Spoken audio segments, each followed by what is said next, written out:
সময়টা ভালো যাচ্ছে না চিত্রনায়িকা শবনম বুবলির। ঈদে মুক্তি পাওয়া তার রিভেঞ্জ সিনেমাটি দর্শকদের নজর কাড়তে ব্যর্থ হয়েছে। এর মধ্যে আবার পরপর দুটি সিনেমা বিট্রে ও মায়া দ্য লাভ 2 ছুটে গেছে তার হাত থেকে।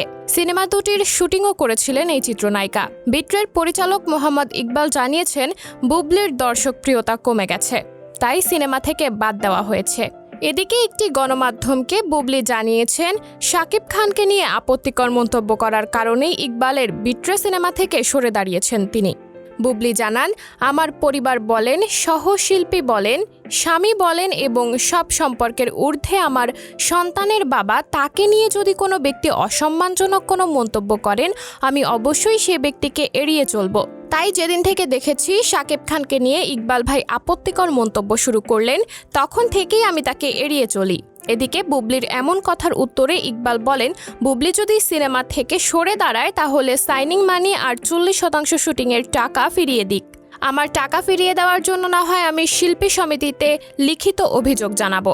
বুবলিকে হুঁশিয়ারি দিয়ে এই নির্মাতা আরও বলেন, একবার কক্সবাজার শুটিং সেট থেকে বুবলিকে বের করে দিয়েছিলাম।